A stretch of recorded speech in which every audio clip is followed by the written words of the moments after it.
বাঁচাও। আমরা আহলুল হাদিস বা দেওবন্দি হানফি যারা আছি তাদের দাবি যে আমরা মূর্তি পূজা করি না, আমরা কবরের পূজা করি না, কিন্তু আমাদের অভ্যাসের ভিতরেও ভাষাতে অনেক শিরক বেরিয়ে যায়। আল্লাহ মাফ করুন। সেগুলোকে বেছে বুঝে চিন্তা করে ভাষা বলতে হবে, বুঝে বলতে হবে। বহু জায়গায় আল্লাহর নাম নেওয়ার দরকার আছে, সেখানে অন্য নাম নিয়ে বসে থাকি।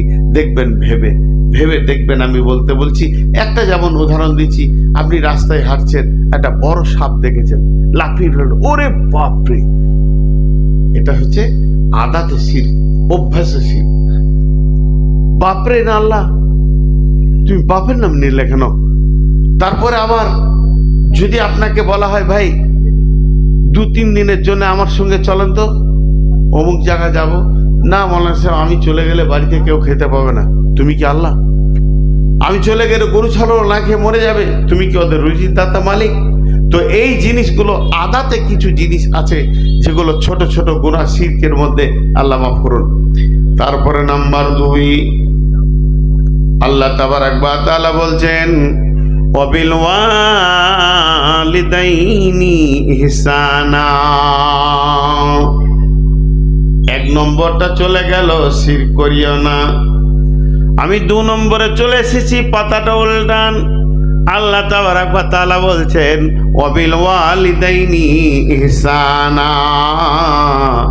হে নবী, কুল তাআলাও আতলু মা হারামা রাব্বুকুম আলাইকুম ওয়াবিল ওয়ালিদাইনি ইহসানা।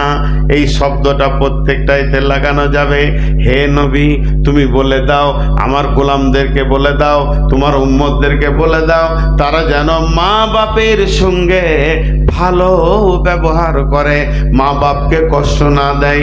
বৃদ্ধা মা বৃদ্ধ বাপকে যেন কষ্ট না দেয়। তাদের মধ্যে যদি কেউ একা থাকে, কিলাহুমা আও আহাদাহুমা আও কিলাহুমা ফালা তাকুল্লাহুমা উফিউ ওয়ালা তানহারহুমা ওয়া কুল্লাহুমা কাওলান কারীমা।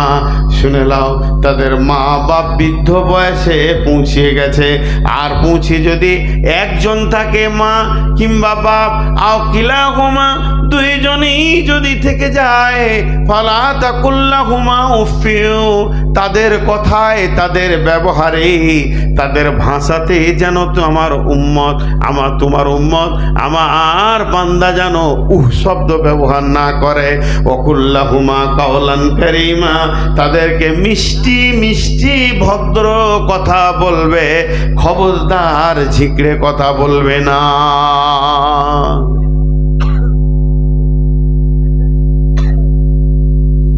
আমাকে মারবে বলছে নাকি? আমাকে মারবে বলে তাহলে আর বায়ন করে যাবে, ভয় লাগবে না? বকছি আমি, পানি খেয়েছে ও। হায়রে দুনিয়া, গোশ বেশি টেনে দিয়েছে ফাঁকে। হ্যাঁ, এই জায়গাটা একটু 2 মিনিট আপনাদের কাছ থেকে চেয়ে নিচ্ছি। এতদিন আপনারা শুনেছেন মা বাপ যেন উহ না করে, না এটা কথা নাই, তুমি উহ করো না, মা বাপ নয়, ফালা তাকুল্লাহুমা উফিউ, তুমি উহ করো না। এটা আবার কেমন?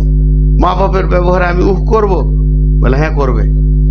যখন মা বাপের বয়স একদম এক্সপায়ার হয়ে যাবে, মাথা ঠিক থাকবে না, ঘন ঘন একটা কথাকে বলবে। কথার কথা উদাহরণ দেওয়ার জন্য বলছি। মা আপনাকে ডাকলো, রফিকুল, জি আম্মা এ করো তো, এবার বাজারে যাও তো বাবা, আমার জন্য এই জিনিসটা নিয়ে এসো। আপনি লুঙ্গি ছাড়লেন, প্যান্ট পরলেন, জামা পরলেন, রেডি হলেন, গাড়িটা মুছে বের করতে গেছেন, মা বলছে বেটা শোনো, তুমি মাঠ যেছিলে? বলে হ্যাঁ। যাও মাঠ যাও, যেতে হবে না। ফের প্যান্টগুলো খুললেন, লুঙ্গি পরলেন, গামছা পরলেন, গেঞ্জি পরলেন, মাঠের মতো রেডি হয়ে হাতে কোদালটা নিয়ে বার হচ্ছেন, তো মা বলছে না রে বেটা, বাজার যেতে হতো। তখনই আমার কাপড় নিয়ে গাড়ি স্টার্ট করতে যাচ্ছে না, ছেড়ে দে, বেলা হয়ে গেল। 4 বার যখনই করে দিয়েছে, তখন আপনি বলবেন উফ, আল্লাহ বলছে এটা বলবি না। ও 100 বার বলবে, তো 100 বার চেঞ্জ কর। ওর ব্যবহারে তোর মুখ থেকে উফ শব্দ বের হবে না। উফ মা, বলছো, বাস। ওয়ালা তাকুল্লাহুমা উফিউ, তাকে উফ শব্দ ব্যবহার করিও না। ওয়ালা তানহারহুমা, তুমি ধুমকে কথা বলবে না, তোমার কাছ থেকে সে ধুমকানো শুনবে না, কোনো রকমে ছিড়কে দিও না, তার কলিজায় যেন লেগে যায়। ওয়ালা তানহারহুমা ওয়াকুল্লাহুমা কাওলান কারীমা, কাওলান কারীমা, সবসময় মিষ্টি মিষ্টি ভদ্র ভদ্র কথা বলো। মা বাপের সঙ্গে, মা কি জিনিস? মা হলো এমন একটি জিনিস, আল্লাহ তাবারাক ওয়া তাআলা বলছেন মা বাপের ব্যাপারে। আল্লাহ রসুল বলছেন, ওয়ান জাবিরিন রাদিয়াল্লাহু তাআলা আনহু কল কল রাসূলুল্লাহ সাল্লাল্লাহু আলাইহি ওয়াসাল্লাম, মান সালাসা কুন্না ফিহি ইয়াসসারাল্লাহু হাতফাহু ওয়া ইয়াদখালাহু জান্নাতাহু। আল্লাহ নবী বলছেন, তিনটে জিনিস পৃথিবীর বুকে যে তিনটা আমল করে যেতে পারবে, যার আমলে তিনটে জিনিসকে পাওয়া যাবে, আল্লাহ তাকে দুটি প্রাইজ দেবেন, দুইখানা উপহার দেবেন। সে প্রাইজ দুটো কত দামি! ইয়াসসারাল্লাহু হাতফাহু ওয়া ইয়াদখালাহু জান্নাতাহু, তার মওত হবে আসানে, আর সে জান্নাতে ঢুকবে। মওত হবে আসামে, প্রাইজ দেখেন কেমন! তার মওত হবে আসানে, আর সে জান্নাতে যাবে। আর কি চাই? তাহলে আমল তিনটে কি? রিফকুন বিযাইফ, সাফকাতুল ওয়ালিদাইন, ইহসানুল মামলুক। প্রথম নম্বরে হলো কমজোরকে সাহায্য করো, দ্বিতীয় হলো মা বাপকে ভালোবাসো, তিন নম্বরে হলো তোমার ঘরে যেটা দাস, দাস আছে কিংবা তোমার লেবার আছে, পেটের দায়ে যে কাজ করতে এসেছে, তার সঙ্গে তুমি ইহসানি করে ব্যবহার করো। এই তিনটা আমল, তিনটা আমলের মধ্যে একটা আমল হলো মা বাপের সঙ্গে সাফকাত করো। সাফকাতুল ওয়ালিদাইনি, বিশ্বনবী সাফকাতের কথা বলেছেন, বিশ্বনবী সাফকাতের কথা বলেছেন। তার মানে সাফকাত কাকে বলা হয়? সাফকাত মানে হচ্ছে এমন ব্যবহার দিবে মা বাপের কলিজা ঠান্ডা হয়ে থাকবে, ব্যবহার দিয়ে মা বাপের হৃদয়কে জয় করে নিবি। জি, ব্যবহার দিয়ে দোয়া নেওয়া আর চেয়ে দোয়া নেওয়া। হাঁটছি, আমি আমার শ্রদ্ধেয় বড় ভাইকে বলছি, ভাই বাড়ি আমি যাচ্ছি, দোয়া করবেন। ভাই যাচ্ছি, দোয়া করবেন। চেয়ে নিলাম, দোয়া চাওয়া যায়। দোয়া চাইবো না কি চাইবো? মুসলমানের কাছে তো সব থেকে বড় চাওয়ার জিনিস দোয়া। কিন্তু এর থেকে ভালো কি? ব্যবহার দিয়ে দোয়া নেওয়া। আমি যদি একটা আতর এনে ওনার হাতে দিতাম, ভাই এটা আপনার জন্য এনেছি, তাহলে আমাকে দোয়া চাইতে হতো না, অটোমেটিক দোয়া বেরোতো। এই দোয়াটা সব থেকে দামি। তো মায়ের কাছে দোয়া চান, আব্বার কাছে দোয়া চান যে কোনো কাজে, কিন্তু ব্যবহার দিয়ে যদি দোয়া নিতে পারেন, সেটা আপার লেভেলে চলে যাবে, আর মত আসা না হবে, হাসতে হাসতে জান্নাতে যাবেন। মা আলাদা জিনিস, জানেন? আপনাদেরকে হাদিস বলছি না, এখন কোরআন বলছি না, কোনো তফসির বলছি না, ভালো মানুষের একটা দামি কথা তাও শোনাচ্ছি না, উপন্যাস শোনাচ্ছি। যেটা যেমন বলবো সেটা সেমন বলবেন, যে নূর মোহাম্মদ বলেছিল, বুখারী শরীফ আছে। উপন্যাসের একটা অংশ শোনাচ্ছি। এক প্রেমিক আর প্রেমিকা পার্কে বসে আছে। প্রেমিকা বারবার প্রিয়কে বলছে, তুমি আমাকে ভালোবাসো? বলে হ্যাঁ ভালোবাসি। তুমি আমাকে ভালোবাসো? হ্যাঁ ভালোবাসি। পৃথিবীর সবারই দিকে ভালোবাসো? সারা জাহানে তুমি ছাড়া আর কেউ নাই। আহ কি প্রেম, কি পাগল। প্রেমিকা বলছে, না তুমি আর একটা মেয়েকে ভালোবাসো। খেপি, কি বলো তুমি? তুমি ছাড়া আমার নজরে আর কোনো মেয়ে নেই। বলছে, ভেবে দেখো তোমার মাকে, এ কত বড় গোল্ডেন পাগল ছিল, ও আবার বলছে আমার মায়ের থেকেও তোমাকে ভালোবাসে। উপন্যাস বলছি, আবার বলছি, ভাবিস না হাদিস বলছি। উপন্যাস, কলমের দাম, ইতিহাসও নাই, কোথাও ঘটেও নাই।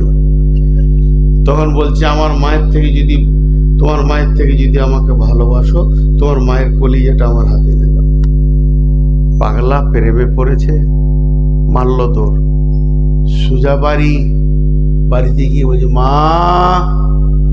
মা বুড়ি মানুষ দেয়ালটা ধরে উঠে বলছে কি বাবা? যেই বলেছে কি বাবা, দৌড়ে গিয়ে ভোজালিটাকে বুকে বসিয়ে দিয়ে পর হাড় কটা ফেরে কলজিটা বের করে নিয়ে ধরছে। মা কি হলো দেখার দরকার, এখন প্রেমিকাকে ঠান্ডা করতে হবে। ধরছে প্লেটে করে নিয়ে, ধরতে ধরতে এই পার্কে ঢুকে গেছে, আর খানিক, আর 100 হাত আছে, আর এমনি ইটে একটা টক্কর লেগে উবুর হয়ে পড়লো, তো প্লেটটা ভেঙে খান খান হয়ে গেল। আর কলিজার টুকরোটা অনেক দূরে গিয়ে পড়েছে। কলিজার টুকরো থেকে আওয়াজ আসছে, পায়ে লাগলো নাকি বাবা? এর নাম মা। তোর পায়ে লাগলো বেটা, এর নাম মা। যদিও উপন্যাস বললাম, মানে একটা যুবক রেডি হয়ে গেছে, হজ করতে যাবে, উমরা করতে যাবে, মুর্শিদাবাদের লোক যাবে না। এদের টাকা হলে রাস্তার ধারে জায়গা কিনবে, 3 তলাকে 7 তলা করবে। এমানের লোকটা যখন নিয়ত করেছে আমি উমরায় যাব, চাচা দোয়া করবেন, মামা দোয়া করবেন, ভাই দোয়া করবেন, লাব্বাইক আল্লাহুম্মা লাব্বাইক, লাব্বাইক লা শারীকা লাক লাব্বাইক, ইন্নাল হামদা ওয়ান নি'মাতা লাকা ওয়াল মুলক লা শারীকা লাক। রেডি হয়ে গেছে, উমরা করতে যাবে। সবার শেষে দেখা করছে মাকে। মা বুড়ি মানুষ ছিন্ন ছিন্ন হয়ে বসে, কি বেটা, আমি হজে চললাম, চলার ক্ষমতা নাই ওর মায়ের। তো মা তখন বলে উঠল, বেটা আমিও আল্লাহর ঘর যেতাম। বাস, সঙ্গে সঙ্গে একটা চাদর নিয়ে এলো, মাকে চাদরে বসিয়ে পিঠের সঙ্গে বুকে বেঁধে নিল। এরপর চলে গেল ইমান থেকে মাকে নিয়ে মক্কার ভূমিতে। মক্কা ভূমি যাওয়ার পর মিনা, মুজদালিফা, আরাফাত, আবার মিনা, সমস্ত কাজগুলো শেষ করে বিদায় পালা পড়েছে। মাকে পিঠে করে আবার দেশে ফিরবে। দেখা ভাইয়েরা, আবার পথিমধ্যে ফিরার পথে বিশ্ব নবীর সঙ্গে মোলাকাত করে বলছে, ইয়া রাসূলুল্লাহ, আমি আমার মাকে নিয়ে দেশে চললাম, শুধু একটা জিনিস জানতে এসেছি, ইমান থেকে বুড়ি মাটাকে পিঠে করে বেঁধে এনেছি, বুড়ি মাটাকে পিঠে করে তফ করেছি, সাই করেছি, মক্কা মদিনা ঘুরেছি, যত কাজ ছিল পিঠে করে করে করে করে করে সবগুলো করলাম। আবার মাকে পিঠে করে নিজের দেশে 2 সপ্তাহ, 3 সপ্তাহ, 5 সপ্তাহ হেঁটে আবার ফিরবো। ইয়া রাসূলুল্লাহ, আমি কি আমার মায়ের ঋণ শোধ করতে পেরেছি? জি, অনেকে বলেন, বিশ্বনবী বলেছেন যে তুমি তোমার মায়ের ঋণ শোধ করা তো দূরের কথা, 1 ফোঁটা দুধের ঋণ শোধ করতে পারোনি। এর নাম হলো মা। মা এমন একটা জিনিস, মা বড় নিয়ামত, মা বড় নিয়ামত। মাকে কষ্ট দিও না। আল্লাহর নবী, একটা যুবক দৌড়তে দৌড়তে দৌড়তে দৌড়তে রসুলের কাছে গিয়ে পৌঁছালো। কি হলো? নবীজি, বিপদ হয়ে গেছে। বলে কি বিপদ? বলে আমার আব্বার অভ্যাস খারাপ, টাকা দিলেই শেষ, টাকা দিলেই শেষ, সকালের টাকা বিকালের নাই, সকালের টাকা বিকালে নাই, যত টাকা দেবে খরচা করে শেষ করে দেয়। কিছু টাকা জমা করেছি, ইয়া রাসূলুল্লাহ, আমার আব্বা খবর পেয়ে গেছে, টাকা আছে আমার কাছে, আমি ভেবেছিলাম ওইটা নিয়ে ব্যবসা বাণিজ্য করব, কিছু অর্থ আমার কাছে জমা আছে, এই অর্থটা এবার আমার আব্বা খবর পেয়ে গেছে, আমাকে বলছে বেটা দে, ওই টাকাটা আমার দরকার আছে। আল্লাহ নবী গো, আমি বাপকে ফাঁকি দিয়ে এবার দৌড়ে আপনার কাছে এসেছি, টাকাটা আমি রাখবো না বাপকে দেবো। বিশ্বনবী বললেন, আনতা ওয়া মালুকা লিআবিকা, তুই তো তোর বাপের, তোর মাল তোর বাপের। বন্ধুরা আমার, এগুলো বড় বড় আবার তফসির আছে, এর ভিতরে লম্বা তফসিরের দিকে আমি যেছি না, শুধু সহজ করে বলে দিচ্ছি। আল্লাহ বলছেন বিল ওয়ালিদাইনি ইহসানা, মা বাপের প্রতি ইহসানি করবে। খবরদার মা বাপ তোমার দ্বারা কোনো রকম ভাষাতে, চলাতে, ফিরাতে, উঠাতে, বসাতে কোনো রকম কষ্ট না পায়। হ্যাঁ, লজ্জা করবেন না, লজ্জা করবেন না। সবাইকে একবার আবদার করে বলছি, আবদার করে হাত দুটো পেতে বলছি, কার কার মা বাপ বেঁচে আছে হাত তুলেন। এই যে যেদের বেঁচে আছে মা বাপ, আপনারা সৌভাগ্যবান, হাত নামান। আমার মা মরেছে আমাকে 5 বছরে রেখে, আর আব্বাকে অনেকদিন পেয়েছিলাম, আব্বাকে অনেকদিন পেয়েছি। তো আব্বার হয়তো খুব বেশি 20 বছর আগে মারা গেছেন, কিন্তু মা রেখে মায়ের বায়ন করতে গেলে আমার কষ্ট হয়। মানে মায়ের শাদি জানি না, আমি মায়ের জানাজাই পড়তে যাইনি, খেলা করছি। তো আজকে সেই মা বাপ পৃথিবী থেকে চলে গেলে বুঝবেন জিনিসটা কি। মাঝে আজকের বক্তব্যের বিষয়ের বাইরে একটা কথা বলবো। আমার বক্তব্য এটা বিষয় নয়, বিষয়ের বাইরে। কিছু যুবক আছে মা বাপকে খুশি করতে গিয়ে বউকে ধরে পিটাই, এটা ভুল। খবরদার, মা বাপকে খুশি করার অনেক প্রসেস আছে, গ্রহণ করবেন, কিন্তু পরের বউকে ধরে পিটিয়ে মা বাপকে খুশি করিয়েন না, এটা শরীয়ত আপনাকে জায়েজ করেনি। একটা স্ত্রীর স্বামীর কাছে অনেক পাওনা আছে, যদি ঠিক মতো দাবি ধরে তা আপনিও ফেঁসে যাবেন। বিধায় খুব ভাববেন স্ত্রীর মর্যাদা কত উঁচুতে আল্লাহ তাবারক ওয়া তাআলা স্বামী স্ত্রীকে দিয়ে গোটা পৃথিবী আবাদ করেছেন, আদম আর হাওয়াকে দিয়ে। স্ত্রী হলো আপনার প্রথম, স্ত্রী হলো অনেক মহব্বতের, এর অনেক দলিল আছে, ওদিকে আমি যাচ্ছি না, এ বলে শেষ করে দিলাম।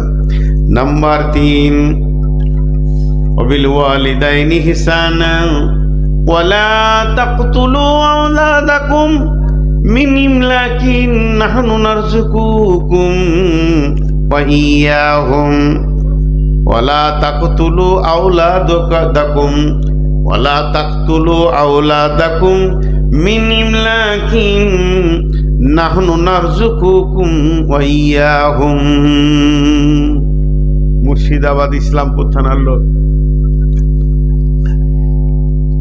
কেউ নিজের ছেলেকে কেটে ফেলে দেয় খেতে দিব না, পারবো না বলে। আপনাদের এলাকায় নিজের ছেলেকে ধরে জবাই করে নদীতে ফেলে দিয়েছে যে খেতে দিতে পারবো না, আই তোকে জবাই করে ফেলে দিই। আল্লাহ ওইটাই বলছেন, খবরদার সন্তানকে কতল করিও না খেতে দেওয়ার ভয়ে। নাহনু নারযুকুকুম ওয়া ইয়্যাহুম, আমি তো তোমাদেরকে খাবার পৌঁছাই, রুজির মালিক আমি আল্লাহ, তুমি নও। অতএব তোমরা তোমাদের সন্তানগুলোকে কতল করবে না। আপনাদের এই মুর্শিদাবাদ এলাকায় কতল করে? আরে হ্যাঁ না বলে না, করে। লাইগেশন করেছে, লাইগেশন করেছে মেয়েরা, মাশাআল্লাহ। যত মেয়ে লাইগেশন করেছে, আপনারা এরকম বড় বড় আলেমের কাছ থেকে ফতোয়া নেবেন, আপনাদের ভবিষ্যৎ কি। যারা সন্তান কতল করে, যে পুরুষ যে নারী, যে স্বামী স্ত্রী মিলে যুক্তি করে লাইগেশন করে, যে ডাক্তার করে, যে এনজিও করে, যারা সাহায্য করে, বুদ্ধি দেয়, সবাই আসামি। 1 নম্বর আসামি কঠিন কিয়ামতের দিনে ওই বাচ্চাগুলো তোমার বিরুদ্ধে দাঁড়িয়ে যাবে, তা আমাদের মার্ডার করা হয়েছে। 2 নম্বর, আল্লাহ তোমার বিরুদ্ধে দাঁড়াবে। আর তুই কি রুজি দাতা ছিলি নাকি? তুমি আল্লাহর কুদরতের ওপরে ছুরি চালিয়েছ। জানো কি সিস্টেমটাকে তৈরি করেছে? পুরুষের শুক্রাণু নারীর ডিম্বাণুর কাছে গিয়ে সন্তান হবে। এই জায়গাটা তুমি কি করে করো, কেমন করে তুমি ছুরি চালাও? আল্লাহ তাবারক ওয়া তাআলা বলছেন, খবরদার নবী হে, তোর উম্মতকে, আমার গোলামদেরকে তুমি বলে দাও, তারা যেন সন্তান কতল না করে। এইটা কি করে মাপ পাওয়া যাবে? যারা লাইগেশন করে নিয়েছে, মাপ আছে না মাপ নাই, এটা বড় আলেমদেরকে জিজ্ঞেস করে নেবেন। আমি ফতোয়া দিতে পারি না, সেই পরিমাণ ইলম আমার কাছে নাই।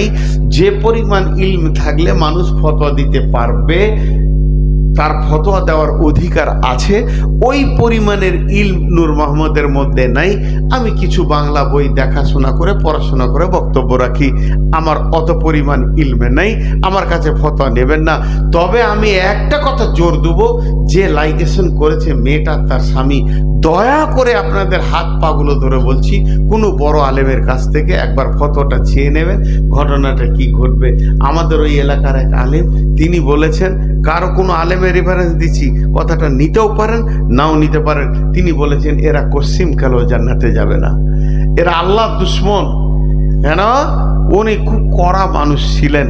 জি, তো মৌলানা সাহেবের নাম আর বলছি না, খালি ওনার একটা কাজ ফতোয়া শুনলে বুঝে নেবেন যে কত কড়া মানুষ।